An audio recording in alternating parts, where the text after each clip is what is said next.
انت شايف ان الفتره دي في فجوه بين عقليات الاولاد وعقليات اهاليهم؟ ودي نقطة بيقع فيها أبهات وأمهات كتير جدا وبيطلعوا شخصية غير سوية. ايه رايك في وضع العلاقه بين الاب والام في الفتره اللي احنا عايشين فيها؟ كل واحد فيهم بيفكر بشكل مختلف وكل واحد فيهم ليه اهتماماته وليه عقليته، لأن دلوقتي احنا في عالم مفتوح وأي حد يقدر يوصل للتكنولوجيا والسوشيال ميديا بمنتهى السهولة جدا. ازاي يا جدع؟ الله العظيم مالكش حق. ازاي؟ السلام عليكم ورحمه الله وبركاته. رجعنا لكم النهارده في فيديو جديد من بودكاست ازاي. وبودكاست ازاي ده هصور فيه انا وحد معايا، وهنجاوب فيه على اي اسئله او اي موضوع مهم ممكن نجاوب عليه. فازاي دي هتخلينا نحط اي موضوع تحتها ونجاوب عنه. فانا واستاذ اسلام هنتكلم مثلا عن العلاقات وازاي نحسنها وازاي نعدل منها. فكلمه ازاي دي هتخلينا نحط تحتها اي سؤال ونجاوب عليه. وزي ما قلنا في الفيديو اللي فات ان احنا اتكلمنا عن العلاقات بشكل عام، وايه هي العلاقات وايه فائده العلاقات وازاي نحسن العلاقات. فالنهارده بقى هنتكلم بشكل منفصل عن العلاقه بين الاب والام والاولاد، والعلاقه عموما يعني بين افراد الاسره، وازاي نحسن العلاقه دي وازاي نعدلها وازاي نطور منها وازاي نتعامل عموما عشان نخلي الاسره دي افضل بشكل ممكن. وزي ما انتم عارفين ان سلسله العلاقات دي هنصورها مع الاستاذ اسلام عبد الكريم، استشاري العلاقات الاجتماعيه. ازيك يا اسلام؟ ازيك يا أحمد؟ عامل ايه؟ يا ايه أخبار؟ الاخبار؟ الحمد لله ايه تمام. رايك في الفيديوهات؟ والله أنا أرجو إن شاء الله نكون عند حسن ظن الناس إن شاء الله، ونطلع فيديوهات يقدروا يستفيدوا بيها إن شاء الله في الفترة دي. باذن الله. ايه رايك في وضع العلاقه بين الاب والام في الفتره اللي احنا عايشين فيها؟ والله يا احمد، واحنا زي ما اتكلمنا في الفيديو الاولاني ان احنا اتكلمنا بشكل عام عن العلاقات والاستفاده منها وازاي نحسنها وازاي نتجنب العلاقات السيئه وازاي نقدر نحسن ونطور من علاقاتنا. في المرحله دي هنبتدي نخصص شويه ونبتدي نخش على اشكال العلاقات بشكل متخصص شويه. فاحنا النهارده ان شاء الله هنتكلم عن علاقه لداخل الاسره الصغيره اللي هي الاب والام والابناء، ماشي، اللي هم الابناء اللي مش في سن الجواز، يعني اللي في مراحل دراسيه او انتهوا من دراسه الجامعه ولسه موجودين مع اهليهم في البيت. زي ما اتكلمنا قبل كده يا احمد على فكره ان العلاقات بتبقى بشكل عام ليها مميزات وليها عيوب، وازاي نقدر نحسن منها وازاي نقدر نحقق اكبر استفاده ممكنه منها. المره دي احنا هنتكلم في الفيديو ده عن العلاقات داخل الاسره الصغيره اللي هو الاب والام والابناء، سواء ولد او بنت في مرحله التعليم او بقى فيما بعد التعليم، بس لسه ما اتجوزوش، يعني عايشين مع اهاليهم جوه البيت. حلو. ودي مرحله في العلاقات بتبقى مهمه جدا، بتخلينا نبني الشخصيه اللي بعد كده هتقدر تفتح بيت سواء ولد او بنت، وهيقدروا يعيشوا مع اشخاص تانية ويتعاملوا مع اشخاص تانية في مجانب تانية من الحياه. فانت شايف يا احمد ان الفتره دي نوع العلاقات دي شايفها مهمه جدا لفئه كبيره جدا من الشباب في الفتره الفكره لو العلاقه بين الاب والام كويسه هتكون العلاقه بين الاولاد كويسين، تكون علاقتهم بره كويسه، والاولاد دول لما يكبروا هيبنوا برضه اسره كويسه، وان علاقتهم تكون بين اولادهم كويسه. بالظبط، لان هو بالظبط هو عامل زي النبته. عامل زي النبته، انت كل ما هتصنع علاقه كويسه بين الابناء وبين اهاليهم هيطلعوا ينفذوا دوت لما يجوا يفتحوا اسره ويفتحوا بيت ويبقوا عايشين في بيت مستقلين، هيبداوا ينفذوا اللي هم شافوه او اتعودوا عليه في اسرتهم بشكل سوي، يقدروا يحققوه في اسرتهم. يعني ممكن تكون بشكل مختلف شويه، بس في المجمل بيبقى دايما الطباع السائده هي اللي اتعلموها في بيوتهم. يعني سؤال مهم، انت شايف ان الفتره دي في فجوه بين عقليات الاولاد وعقليات اهاليهم بحكم تغير الزمن يعني؟ في فجوه كبيره جدا، وانت حتى لو لاحظت هتلاقي دايما المرحله اللي السن فيها بيطلع من اول الاعدادي لحد الثانوي، دي مرحله بيبقى دايما فيها الفجوه بتبقى قليله شويه، ولكن بتكبر اول ما الشباب دول بيبداوا يخشوا مرحله الجامعه. الفجوه دي بتكبر، ما بيبقاش فيه لغه للحوار، ما بيبقاش فيه تقبل للفكره او للاراء داخل الاسره في مراحل كتير جدا او في اسر كتير جدا. بس ده احنا هنحاول ان احنا نصلحه وندي الروشته اللي الابناء يستخدموها والاباء كمان يستخدموها عشان يقدروا يوصلوا للنقطه ازاي الصحيحه. بقى ازاي نشيل الفجوه دي؟ بص، ازاي نشيل الفجوه دي؟ محتاجه ان رقم واحد ان الاب والام يبقى عندهم الرغبه، ماشي، ان هم يعملوا ده.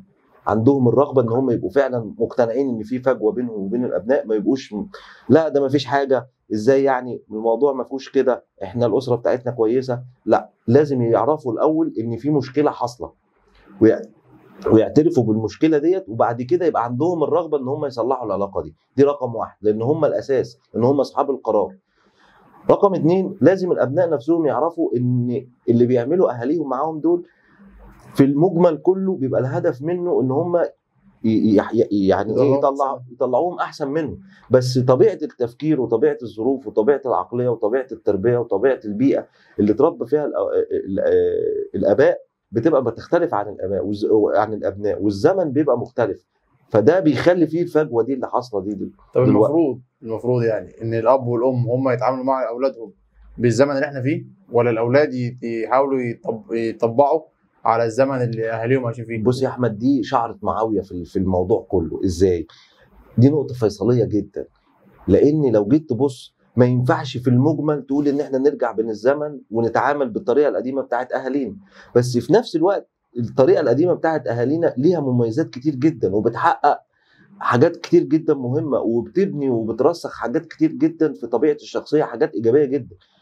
ولما اجي هنا اتكلم ان هو طب الزمن اللي احنا عايشين فيه وطبيعه الفكر اللي الشباب عايشه بيه دلوقتي، او طبيعه الفكر اللي الشباب بيفكروا فيه دلوقتي سواء ولاد او بنات، هل ما ينفعش ان الاب والام يقربوا منه؟ لا، هيقربوا وهيقدروا يستفيدوا منه جدا وهيقدروا يتحركوا معاه بسرعه. هو مشكلته بس ان هو سريع، فهم ما بيبقاش عندهم القدره على مواكبته بشكل كامل يعني. طب انت شايف ازاي بقى السوشيال ميديا في الزمن اللي احنا عايشين فيه ده اثرت على العلاقه بين الاهل واولادهم، او بين الاولاد ونفسهم، او بين الاب والام نفسهم؟ لا، ده اثرت تاثير كبير جدا. اولا لان الابناء معظم الوقت قاعدين على السوشيال ميديا وقاعدين على التليفونات وكده، فما فيش لغه حوار بينهم وبين الاباء في معظم الوقت، غير مجموعه من الاوامر والطلبات بيطلبها منهم او الاب والام، وفي نفس الوقت هم بيبقوا مجبرين ان هم ينفذوها او بيتمردوا عليها. وطول الوقت بيشوفوا بقى على السوشيال ميديا بعض المحتويات اللي بتكون غير جيده، اللي بتحفزهم على انهم يتمردوا على الواقع اللي هم فيه، وما يبقوش عندهم القدره على التفاهم مع اهاليهم. ودي نقطه مهمه جدا. مش معنى ذلك ان احنا نحرم الابناء من السوشيال ميديا ولا نحرمهم ان هم يبقى عندهم تليفونات ولا يمسكوا تليفونات، لان الكلام ده حتى لو انت حبيت تعمله مش هتقدر تعمله، لان دلوقتي احنا في عالم مفتوح واي حد يقدر يوصل للتكنولوجيا والسوشيال ميديا بمنتهى السهوله جدا، سواء قدامك او من وراك. فلما يكون قدامك يكون احسن. الفكره كلها ايه؟ ان الاسره يبقى عندها مجال للحوار. يعني ايه؟ يبقى قاعد الاب والام ممكن يبقوا قاعدين بيتناقشوا في حاجات في السوشيال ميديا، تمام؟ يعني بيتفرجوا على فيديو، ممكن انا اوري الفيديو ده لوالدي لوالدتي، اقعد اتناقش معاه، مش عارف ايه، اقعد انا اتكلم مع اصحابي شويه او اتفرج على بعض المحتويات، وبعد كده اقعد اتناقش مع والدتي. لازم اخصص ولو حتى مرتين ثلاثه في الاسبوع ان احنا قاعدينها مع بعض. فاكر زي كده لما كنا زمان الاسره بتتجمع عشان تقعد تتفرج على نادي السينما مثلا او حاجه زي كده؟ انت عارف ان انت صغير على الكلام ده. بس كان زمان القناه الاولى والقناه الثانيه، وكان الاسره دايما بتتجمع يوم الخميس والجمعه عشان يتفرجوا على الايه، الفيلم الاجنبي او المسرحيه اللي بتيجي. هي نفس الفكره، لو قدرنا ان احنا نخلي الاب والام يبقى عندهم القدره ان هم يوم او يومين في الاسبوع يقعدوا يتفرجوا على المحتوى اللي بيتفرج عليه ابنائهم ويشاركوهم فيهم ويدوا فيهم ارائهم ويتناقشوا فيها معاهم، وهم قاعدين حوالين بعض كده، ويوري له بص يا بابا المحتوى اللي انا بتفرج عليه، بص اللي مش عارف انا بتفرج على ايه، ويقعدوا يتناقشوا في الكلام اللي هم يتفرجوا عليه. ده هيفتح مجال كتير جدا ان يحصل تناقشات كويسه جدا بينهم وبين بعض. وفي نفس الوقت الابناء يبقى عندهم قدره على فهم المحتويات اللي هم بيتفرجوها بشكل مختلف، لان الاب اكيد لما يجي يحلل المحتوى اللي هو بيتفرج عليه هيبقى ليه انطباع مختلف، فهو يبقى شاف المحتوى من وجهه نظر مختلفه بعيد عن اللي هو ممكن يبقى شايفه. دي نقطه مهمه جدا. تاني حاجه ان لازم الابناء يبقوا بيشوفوا يا احمد. يعني انا عايز اديك مثل كده، او عايز اسالك سؤال. تخيل كده يا احمد، انت مثلا ايه، عندك اخ واخت، تمام، واخواتك دول. تخيل كده لو انت قاعد بتتناقش معاهم في المحتوى اللي هم اصغر منك، قاعد بتتناقش معاهم في المحتوى اللي هم بيتفرجوا عليه، انت هتبقى حاسس بايه مثلا؟ مش عارف، ما جربتش. بس ما انت ما جربتش، في ناس كتير جدا ما جربتش. بس تخيل بقى ان انت تبقى ايه، هتبقى حاسس بنوع من انواع الطمأنينة، هتبقى حاسس بنوع من انواع العلاقه الكويسه اللي بينك وبين اختك او بينك وبين اخوك الصغير، تمام؟ بتحس ان انت بتشاركوا بعض اهتماماته، تمام؟ تخيل بقى لو ده بقى بينطبق كمان على الاب والام، تمام؟ فيبقى يحصل بينهم وبين بعض نوع من انواع الترابط بشكل مبدئي كده من داخل اهتماماته. كل واحد فينا ليه اهتماماته وليه حاجات اللي هو بيحب يتفرج عليها. احنا قاعدين في بيت واحد، اب وام وابن وابنه، وده معناه ايه؟ ده معناه ان لازم يحصل نقطه الالتقاء بينهم وبين بعض. لان البنت غير الولد والاب غير الام، حتى في طريقه التعاملات، حتى في طريقه اتخاذ القرارات. ودي ياخدنا لنقطه مهمه جدا يا احمد، ان لازم يبقى في حوار دائم بشكل كبير جدا بين الاب وبين الام لتحسين جوده العلاقات بينهم وبين ابنائهم. يعني يلعبوا لعبه الضابط الشرير والضابط الطيب، ودي اسر كتير جدا بتعملها دلوقتي. اللعبه دي ايه؟ لما بتيجي في الافلام الاجنبي بيخش على المتهم اللي عايزينه يعترف بجريمه او عايزينه يطلع معلومات، يخش ضابط عنيف جدا تمام ويتعامل مع المجرم بمنتهى العنف، خلاص، ويخش بعد كده ضابط تاني تلاقيه بيتعامل برقه ويعزم عليه باكل ويتعامل معاه كويس عشان يخرج منه المعلومات، عشان يفضل شايف الفرق بين الضابط ده والضابط ده، فيقدر يتكلم ويفتح معاه حوار. لما ده بيحصل، ده علاقته بايه بقى؟ بالعيله. تخش مثلا الاب شديد جدا في التعاملات في موقف معين، وتيجي الام من تحت تخفف الضغط او تحاول ان هي تحسن الموضوع او تحسن الصوره، بعد كده بينهم وبين بعض تيجي تكلم الاب: انت ما كانش ينفع تقول كده، لا طب سيبني انا اتعامل معاه، سيبني انا احل لك المشكله دي مع البنت، سيبني انا احل لك المشكله دي مع الولد، او العكس. يبقى الام هي اللي شديده والاب هو اللي بيقوم بدور المصلح اللي بينهم وبين بعض. ده مهم جدا، كل ما الدور ده يبقى موجود جوه الاسره كل ما يحققوا نجاح كبير جدا. الابناء ما يحسوش ان الاب والام ماشيين في اتجاه واحد عليهم، لا لازم يحسوا ان هو في واحد جاي معاهم وفي واحد بياخد قرارات صعبه، والدور ده يتقلب مره كده ومره كده، مره كده ومره كده، ويحصل حوار ليلي بين الراجل وبين الست كل يوم. احنا عملنا ايه مع ابنائنا؟ احنا اتكلمنا ازاي معاهم؟ المشاكل اللي قابلتهم ايه النهارده؟ حلينا المشاكل دي ازاي نطلع نشء كويس جدا. صدقني تاني يوم هيحسنوا في العلاقات دي، لما يمروا بالموقف ده تاني هيبقوا اتعلموا من الموقف اللي قبله، لان هم اتكلموا مع بعض. طب بقى ده ياخدنا الموضوع ايه؟ الموضوع خلف كتير. ان انا مثلا لو واحد خلف واحد مش زي اللي خلف اتنين، مش زي اللي خلف 10. بالظبط، مش هيقدر ده حقيقي. تخيل كده انت اسره موجود فيها اب وام وولد وبنت او ولدين وبنتين باقصى حد يعني. تمام. هل انت لما يكون او اسره فيها طفل واحد سواء ولد او بنت، تخيل اهتمام الاب والام تجاه الولد اللي هو الولد الواحد اللي في الاسره دي، هيبقى انتباههم كله منصب ناحيته. بس خلي بالك ان لازم الانتباه ده يبقى انتباه ايجابي، ما يبقاش انتباه دلع. ماشي، دلع المبالغ فيه، وان هو يبقى مسامحين له ان هو يقدر يعمل كل حاجه ويقول اللي هو عايزه ويعمل كل حاجه عشان هو الابن الوحيد. ودي نقطه بيقع فيها ابهات وامهات كتير جدا، وبيطلعوا شخصيه غير سويه في وجود طفل واحد معاهم. لكن لما بيكون في طفلين بيبقى الاهتمام متوزع بين الولد والبنت او ولدين او بنتين، فبيبقى الاهتمام متوزع. انما غير بقى لما تبقى الاسره موجود فيها 4 5 اولاد و3 بنات او بيبقى عددهم كبير، المجهود والاهتمام والفكر وكميه المشاكل اللي بتتقابل بتبقى كبيره جدا وكتيره جدا، وبيبقى صعب جدا ان انت تلمها وتحلها كلها. والابناء هنا بيبداوا يحلوا مشاكلهم ويبداوا يتعاملوا في العلاقات مع الناس بره بطرق غير صحيحه، لان ما حدش وجههم، ما حدش عرفهم، ما حدش وراهم ازاي يتعاملوا في المواقف دي. لان انا مش قادر الاحق على كميه المشاكل اللي جايه من الولاد، وخصوصا لما يبقوا في سن مختلف، واحد في ابتدائي، واحد في اعدادي، واحد في ثانوي، واحد في جامعه، كل واحد من ده ليه مشاكله. فلما يكون عدد الابناء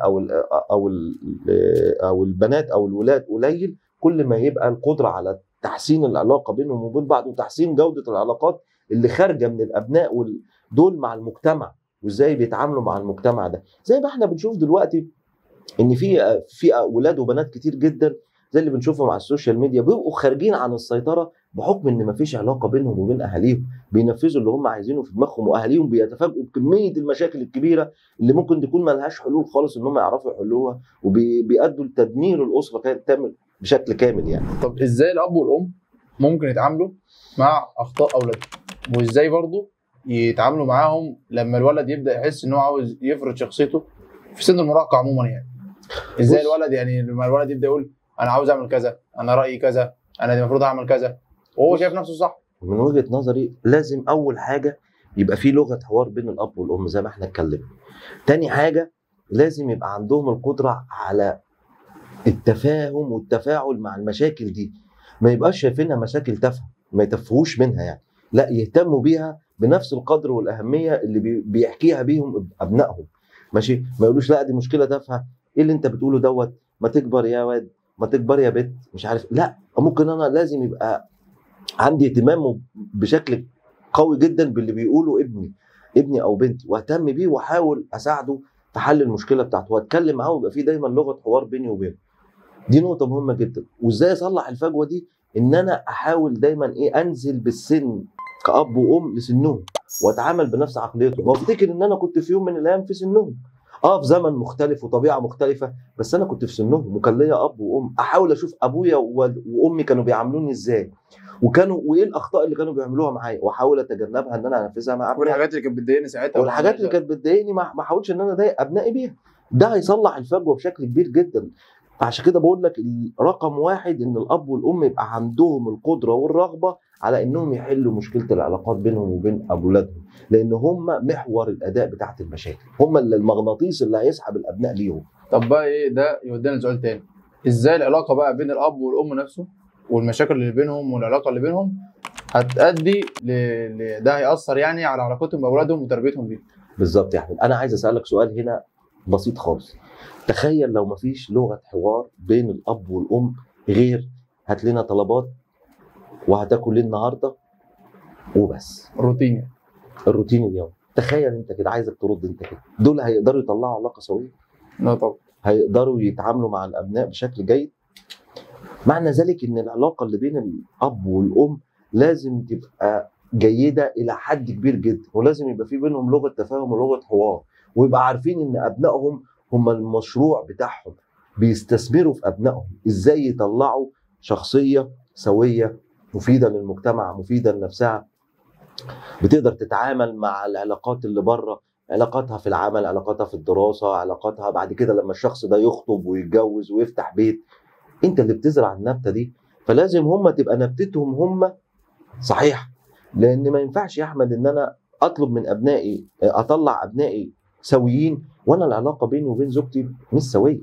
لازم هنا النقطه دي لازم الاباء والابناء يتكلموا فيها مع بعض، وينبهوا الاب والام للنقط دي، يقولوا لهم حسنوا من علاقاتكم بينكم. ما يبقاش قاعدين انا وزوجتي قدام ولادي ويبقى لغه الحوار بيننا وبين بعض وحشه. ما ينفعش يبقى ما فيش لغه حوار اصلا، او لغه الحوار سيئه، او ما بتسمعنيش، او هي او انا ما بسمعهاش، او كلامنا كله كلام مجعلص كده وكلام رخم. ازاي الابناء هيتقبلوا فكره ان انا احسن علاقاتهم بينهم وبين بعض؟ هيطلعوا يتعاملوا مع نفس الشكل ده بره مع المجتمع، مع اولادهم لما يكبروا. مع اولادهم لما يكبروا. ازاي بقى العلاقه بين الاب والام وطبيعه شغلهم والوقت اللي هم موجودين فيه في البيت والاوقات اللي مش موجوده فيها، وامتى الاب موجود وامتى الام موجوده، ده بيأثر على تربيه برضه اولادهم. دي نقطه مهمه جدا. البيئه المحيطه اللي عايش فيها المجتمع الصغير او الاسره الصغيره دي مؤثر جدا على شكل العلاقات بينهم وبين بعض. يعني انت دلوقتي لما تلاقي اسره الاب بيغيب فيها مثلا 15 يوم ويشتغل 15 يوم، واسره ثانيه تلاقي الاب بيشتغل فيها من 8 الصبح ل 8 بالليل مش موجود داخل البيت خالص، واب ثاني بيشتغل من 8 الصبح لحد الساعه 3 مثلا، بعد كده بيبقى عنده بسبب ضغوط الحياه بيشتغل شغل ثاني مثلا من الساعه 4 لحد الساعه 12 بالليل. في فرق هنا في ضغوط الحياه على الاب، فهو بيبقى مفروم في الحياه، مش بيبقى طول الوقت بره. هل ده معناه ان هو تبقى بمعنى صح كده حجه سهله ان انا اسيب العلاقه بيني وبين ابنائي تتدمر في حكمه ان انا مش موجود في البيت؟ دي نقطه مهمه جدا بيقع فيها الاباء بالذات. انا مش فاضي، انا تعبان، انا طول النهار تعبان، انا طول النهار في الشغل، انا بقعد 15 يوم بره الشغل مطحون عشان خاطرهم. هو عنده حق وهو بيتكلم صح، بس انت بتعمل كده ليه اصلا؟ مش عشان تحققهم هم رغباتهم وعشان خاطر تعيشهم في مستوى كويس؟ طب لو انت عيشتهم في مستوى كويس وهم غير سويين وعلاقاتهم وحشه جدا بالناس اللي حواليهم وعلاقتك وحشه بيهم، وتحولت انت مع الوقت لمكنه ATM بالنسبه لهم، ما عدتش قادر تسيطر على اي نوع من الاشكال في التعاملات معاهم، تمام؟ انت بالنسبه لهم شخص بيجيب فلوس وخلاص، يعني بحجه ان انا بروح الشغل الصبح وبرجع اخر النهار انا تعبان، مش قادر اتكلم، مش قادر اناقش، مش قادر وهو بيبقى فعلا تعبان، بس في الاخر مع الوقت هتتحول لمكنه. يعني لازم اعرف ان واجباته مش مجرد فلوس بس. بالظبط، لانه هنا هيبقى كل التعب اللي بيتعبه ده رايح في الفاضي. هيجي الابن بمنتهى البساطه اول ما يبتدي يكبر ويشد نفسه كده ويخلص جامعه او كده، ممكن يدمر له الفلوس دي كلها، ممكن يدمر مستقبله اصلا، ممكن يخسر حياته بسبب تهوره. الولد لما يكبر ويبدا يبقى هو بيعرف يجيب دخله، خلاص هو استغنى عنه بقى، خلاص بقى هيبقى انتهى هنا الاب والام من حياته. فلازم، مش معنى ذلك ان احنا نقول ما نشتغلش بقى ونقعد هنصرف عليهم منين، مش ده قصدي، بس اشتغل، حسب طبيعه شغلك وحسب وضع حياتك.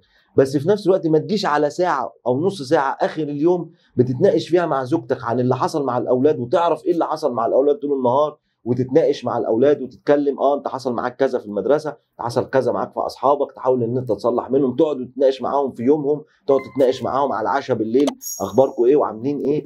النقط دي مهمه جدا. ما ينفعش ان انا اجي اخسر اليوم كله وانا تعبان طول النهار وعايز ارجع استريح، بس الساعه دي اهم من ال 12 ساعه اللي انا كنت شغالها طول النهار، لان دي اللي انا هحصد بيها في الاخر العلاقه اللي بيني وبين التعب أولادي. اللي انا تعبت كله. بالظبط. انت شايف بقى، هل من حق اي حد يتدخل في شكل العلاقه او شكل التربيه بين الاب والام واولادهم، كان بقى اهلهم، اجدادهم عموما، جيرانهم، اصحابهم، قرايبهم؟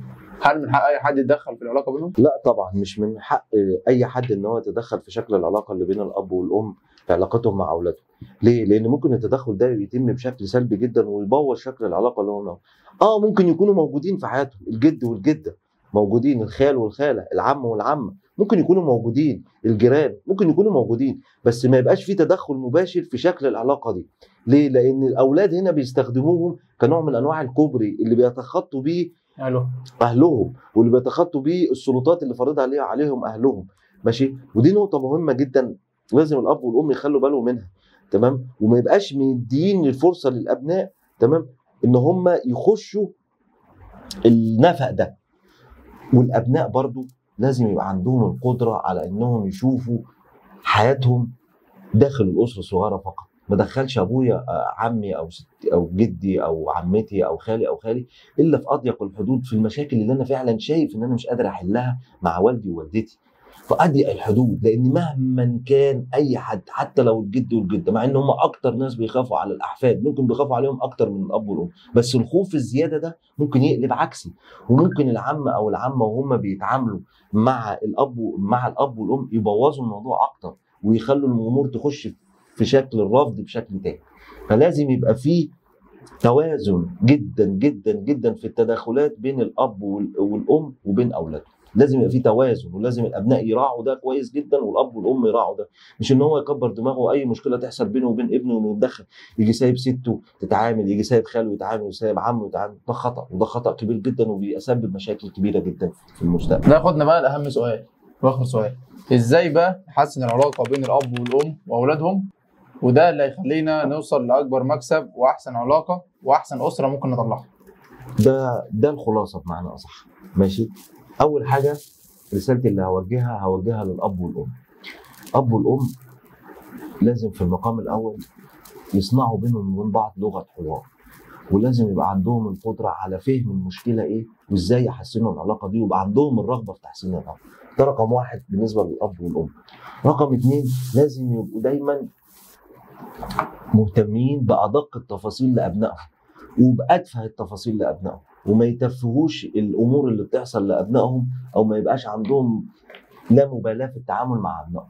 دي نقط مهمة جدا. دي الروشتة الأولانية للأب والأم، لأن هم محور أساس حل المشكلة. رقم 3، لازم الأب والأم يبقوا دايما متواجدين في الحياة العامة لأبنائهم، عارفين مين أصحابهم، مين زمايلهم، مين جيرانهم، اهتماماتهم ايه، بيحبوا ايه، بياكلوا ايه، بيشربوا ايه. ما يبقاش الابناء منفصلين عايشين في بيت واحد وكل واحد عايش في عالم مختلف وهم مش عارفين ايه الوضع اللي حواليه. الرساله الثالثه للاب، الرساله الرابعه للاب والام، لازم يبقوا عندهم رؤيه لابنائهم دول، عايزينهم يبقوا ازاي في المستقبل، عايزينهم يبقى علاقاتهم ازاي في المستقبل مع الناس، عايزين ازاي الولد يتعامل مع الناس حواليه، ازاي يتعامل مع زمايله، ازاي يتعامل مع اصحابه في المدرسه، ازاي يتعامل مع اصحابه في الجامعه، ازاي يتعامل مع اصحابه في اللي بيتقابلهم في النادي او في القهوه. تمام؟ البنت ازاي تتعامل مع اصحابها، وازاي تنقي اصحابها، وازاي تبقى عندها قدره على التعامل لو راحت مجتمع مختلف عنها، لو راحت الجامعه مثلا وسافرت وعاشت لوحدها، ازاي يبقى عندها القدره على التعامل في المجتمع ده. لازم يبقى عندهم رؤيه لابنائهم في المستقبل، وبناء على الرؤيه دي يبداوا ان هم يدوا ابنائهم الجرعات اللي تطلعهم بالشكل اللي هم عايزينه ده. طيب ده كده بالنسبه للاب والام. طيب بالنسبه للابناء بقى، الابناء هنا لازم يبقى عندهم القدره على ايه؟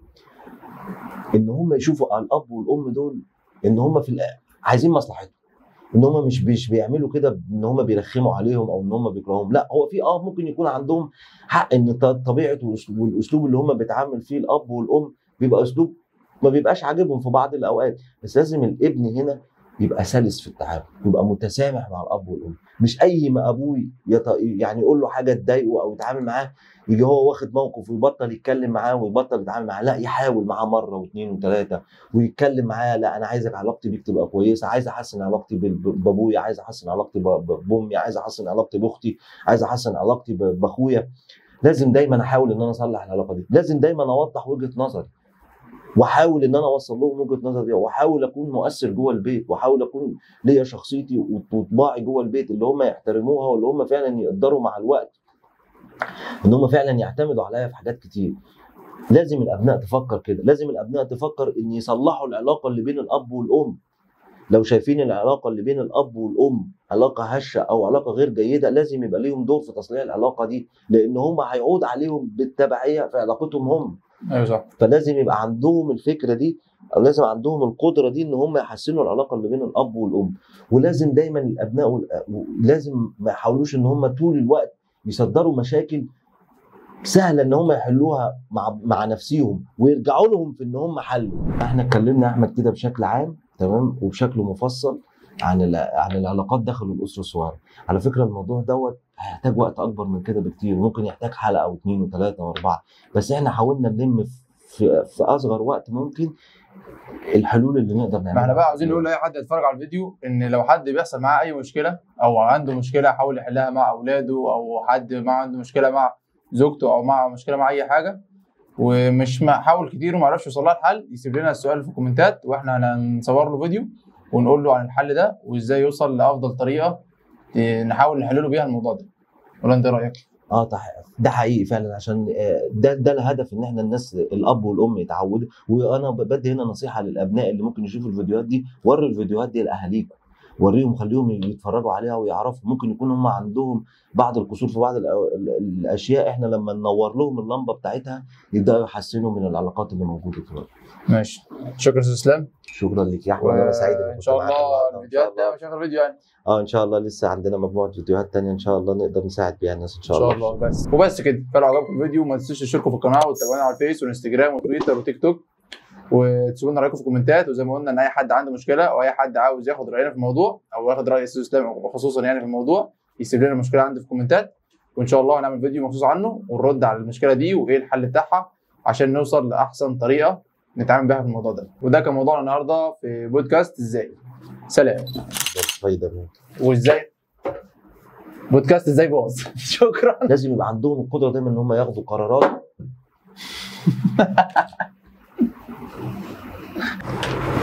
ستوب يا ابني.